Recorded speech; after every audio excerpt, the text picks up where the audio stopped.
राम राम बहन भाइयों माताओं, ज्ञान का 99 में आप सबका स्वागत है। श्रीमद् भागवत महापुराण 9वें स्कंद का 7वां दिन हम सब मिलकर सुनते हैं। श्री कृष्ण भगवान ने की जय। हम सुनेंगे कि राम और लक्ष्मण विश्वामित्र जी के साथ गए तो उन दोनों ने यज्ञ की रक्षा कैसे की, वो जानने के लिए हम सुनते हैं। धनुष ज्ञान का स्वरूप है, बाण विवेक स्वरूप है। धनुष और बाण अर्थात ज्ञान और विवेक से सदा सज्जित रहो, क्योंकि काम रूपी राक्षस न जाने का विघ्न करने आ जाए। काम राक्षस तुम्हारे पीछे दौड़ रहा है, तुम्हें पराजित करने आ रहा है। राम की भांति धनुष बाण से सदा सज्जित रहना। ज्ञान और विवेक को सचेत रखोगे तो राक्षस बांधा नहीं डाल सकेंगे। धनुष बाण से सज्जित रहोगे तो राक्षस भाग जाएंगे। जिसकी आंखों में पाप है वही राक्षस है। राक्षस जीव मात्र के पीछे लगे हुए हैं। काम लोभ मोह आदि राक्षसी है, जीव मात्र को सताते हैं। जो प्रतिक्षण सावधान रहता है उसे राक्षस मार नहीं सकते। राम का स्वरूप अद्भुत है। शूर्पणखा राक्षसी थी, फिर भी उसके मन में राम को पति के रूप में पाने की इच्छा जागी थी। हमारे हृदय तो उस राक्षसी से भी कठोर है कि हमारे मन में राम को पाने की इच्छा ही नहीं होती है।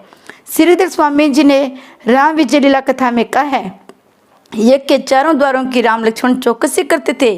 उन्होंने इतने रूप धारण कर लिए थे कि सभी द्वारों पर राक्षसी को इनकी उपस्थिति दिखाई देती थी। विश्वामित्र आहुति देते थे, यह कुंड में निहारते थे राम लक्ष्मण को।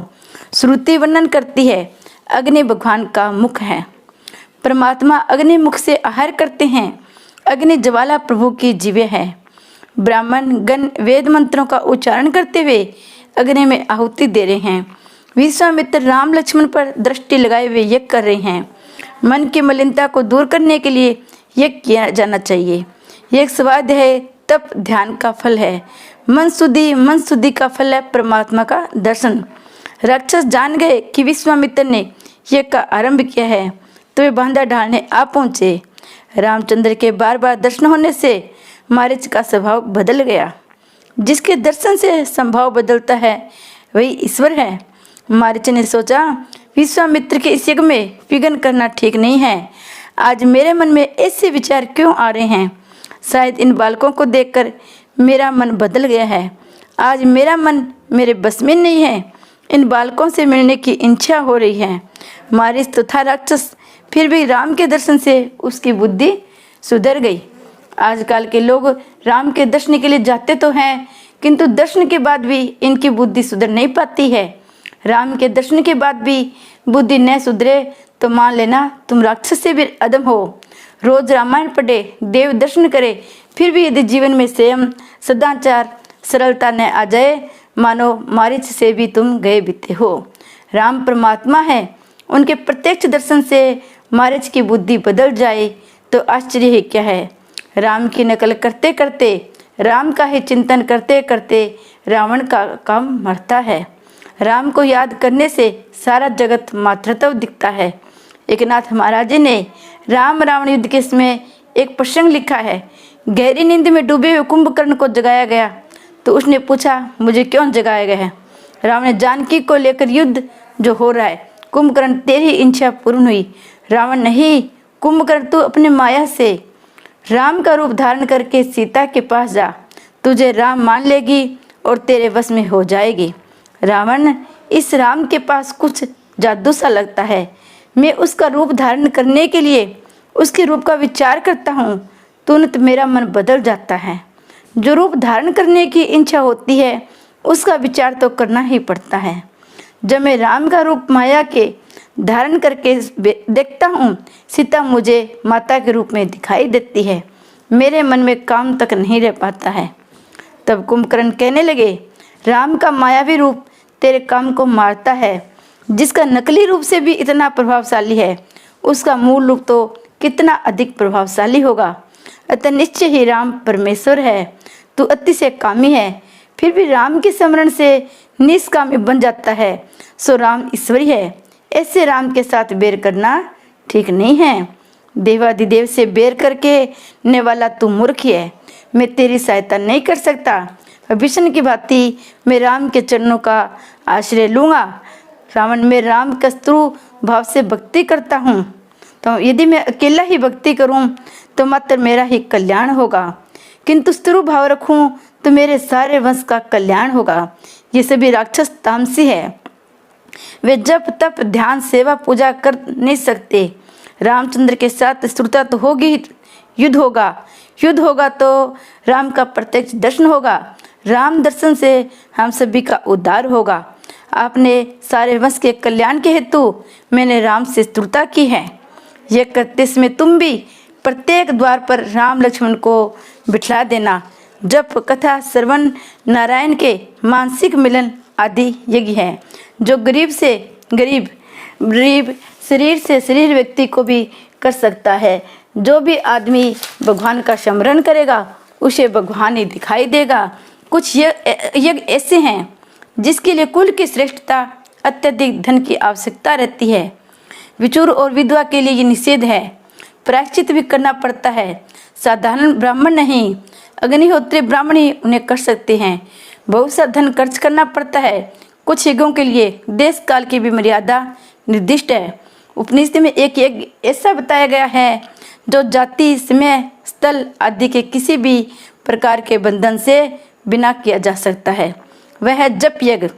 यह सभी यज्ञों में श्रेष्ठ यज्ञ है। आँख से दर्शन, कान से श्रवण, मन से स्मरण करते हुए जप करोगे तो समाधि की अवस्था प्राप्त हो जाएगी। और कृष्ण मिलन महायज्ञ है। कृष्ण मिलन यज्ञ से श्रद्धा पत्नी है, आत्मा यजमान है, शरीर यज्ञ भूमि है, यज्ञ फल है। परमात्मा विष्णु से मिलन है, परमात्मा से मिलन महानतम यज्ञ है। जीव आत्मा और परमात्मा का मिलन महायज्ञ है। यज्ञ से चित्त शुद्धि होती है, चित्त शुद्धि का फल है परमात्मा की प्राप्ति। सभी इंद्रियां यज्ञ मंडप के द्वार है। इस यज्ञ में काम क्रोध लोभ मोह आदि राक्षस बांधा करने के लिए आते हैं। इस महायज्ञ में विषय रूपी मारीच बांधा डालते हैं। द्वार पर राम लक्ष्मण को स्थापित करोगे तो काम क्रोध वासना रूपी मारीच स्वभाव विघ्न करने आ नहीं पाएंगे। आँखों में, कानों में, मुख में सभी इंद्रियों के द्वार पर राम लक्ष्मण को बैठा दो। ऐसा करने से मारीच विषय विघ्न नहीं कर सकेगा। मारीच शीघ्र मरता नहीं है। अपनी प्रत्येक इंद्रियों के द्वार पर राम लक्ष्मण को शब्द ब्रह्मा को पर ब्रह्मा को आसीन करोगे तभी काम मारीच तुम्हारे यज्ञ में बांधा नहीं कर सकेंगे। तभी तुम्हारा जीवन यज्ञ निर्व्यंश समाप्त होगा। माया मारीच को रामचंद्र जी विवेक बाण से मारते हैं। जिसका चिंतन मात्र करने से काम का नाश होता है वही ईश्वर है। ज्ञानी महात्मा अपने इंद्रियों के द्वार बंद रखते हैं, जबकि वैष्णव जन द्वार पर राम लक्ष्मण को पधारते हैं। भगवत को राहु, रामायण का मारीच विषय दोनों एक से हैं, तुरंत मरते नहीं हैं। विश्वामित्र यज्ञ समाप्त होने पर था। जनकपुर से निमंत्रण पत्रिका आई कि सीता जी का स्वयंवर होने जा रहा है। यह गादी से निवृत्त होकर राम लक्ष्मण को लेकर विश्वामित्र जी जनकपुर की ओर निकल पड़े। मार्ग में अहिल्या का उद्धार करने के लिए प्रसंग आया। विश्वामित्र ने राम से एक शिला को स्पर्श करने की आज्ञा दी। इस शिला रूप अहिल्या का उद्धार करो। राम सोच में डूब गए, क्योंकि जो साधक है वह तो लकड़ी को स्त्री का भी स्पर्श नहीं करते ते न स्पर्श द्वारजिम। एकादश स्कंद में एक श्लोक का यही चरण है। राम ने कहा है मैं इसे प्रणाम करता हूँ।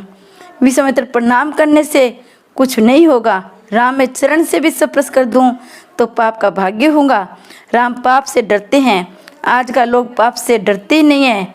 मन चाहे सो कर लेना, पाप से डर कर चलोगे तभी कल्याण होगा। पाप और ईश्वर से डरोगे तो मन शुद्ध होगा। मैं परस्त्री का वंदन करता हूँ, सप्रश नहीं। राम तपस्वी और परस्त्री का सीता पर पुरुष के सप्रश नहीं करती है। जहाँ तक हो सके पर पुरुष और परस्त्री का सप्रश न करो। ब्रह्मचार्य का यही आदर्श है। कवियों ने कल्पना की है राम ने अहिल्या के चरण से भी सप्रश नहीं किया। बहती हुई हवा में राम के चरणों की धूल उड़ाई जो उस शिला पर जा गिरी, फलत शिला अहिल्या बन गई। एक नाजी ने भी यही कहा है रामचरण की रज से ऐसी शक्ति थी कि अहिल्या का उद्धार हो गया। अहिल्या अर्थात बुद्धि, मात्र काम सुख का ही विचार करने वाली बुद्धि जड़ पत्थर से बन जाती है। कोमल बुद्धि ईश्वर के पास से जा सकती है, जड़ पत्थर से नहीं। कोमल बुद्धि ही कृष्ण सेवा से द्रवित हो सकती है। कृष्ण कीर्तन से आज आनंद नहीं मिलता है, क्योंकि काम सुख का चिंतन करने से बुद्धि पत्थर से हो गई है। श्री विष्णु भगवान ने की जय, श्री रामचंद्र भगवान ने की जय। आप चैनल को सब्सक्राइब करो, वीडियो को लाइक करो।